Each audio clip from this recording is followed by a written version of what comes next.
know that liquids conduct electricity. Then a question arises. That is, whether all the liquids conduct electricity or only some of the liquids conduct electricity. So today let's learn about the good conductors of electric current and the poor conductors of electric current with the help of this tester. Okay. So I have got some samples of liquids. So today we will test these liquids and find out whether they are good conductor or poor conductor. So first, this glass is containing the lemon juice. So first let's test this liquid. So anyone of you interested? Yeah, please come.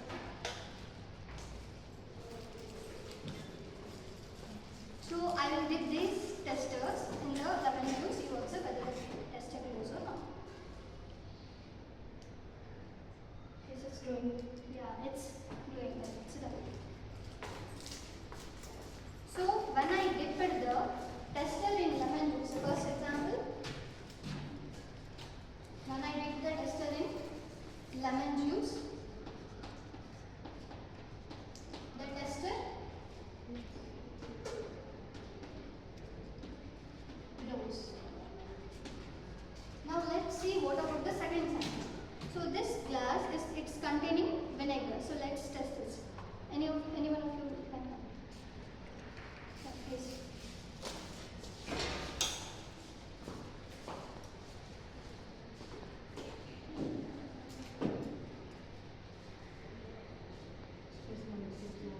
The bulb is glowing. Very good. So why I am dipping this tester again in water means to remove the residues of the liquid that I have already tested, so that it won't contaminate the other one. So the second one, vinegar. So when I tested it with the help of tester, the tester glows. And the third sample, this glass is containing the cooking oil that we use in our kitchens. So anyone of you please come.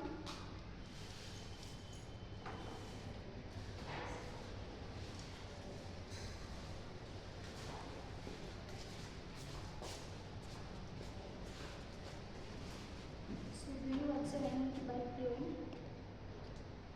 No, very good. Please sit down. So when I dipped the testers in cooking oil,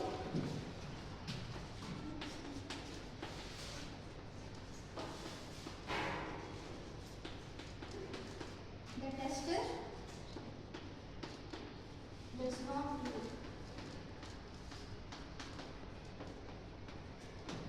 Next, see the fourth sample. This cap is containing honey. So anyone of you please come forward.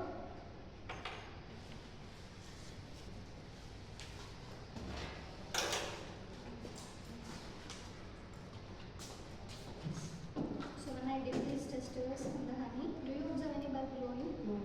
No. Okay, please. So when I dipped the tester in honey,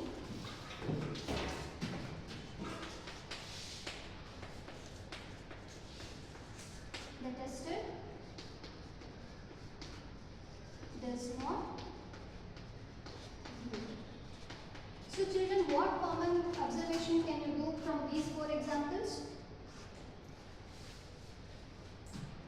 So in first two examples, the tester is glowing. It means it is a good conductor. Very good.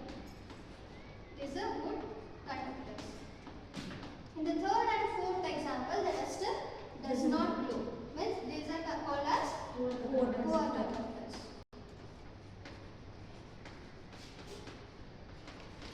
So then what we came to know from these examples is that the liquids that conduct or the liquids that allow electric current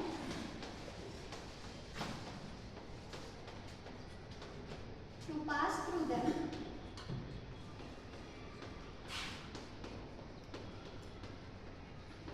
are called as good conductor. very good. Are called as Good conductor.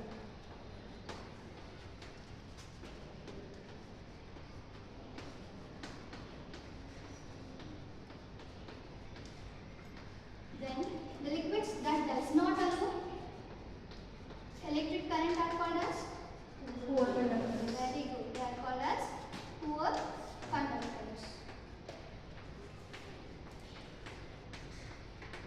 So children, again I have got 3 more samples.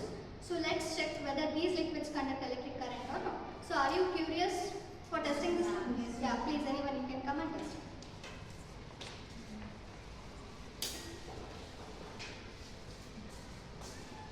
So this glass is containing milk and your friend Afroza is going to test the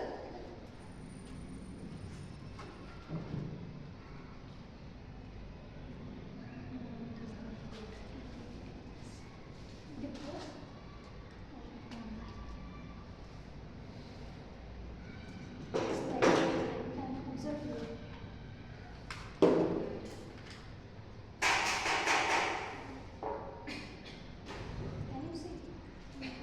This is No. okay. Then the duster is glowing. So if the duster is glowing means whether it is a good conductor or poor conductor. Good conductor. Very good. Please. So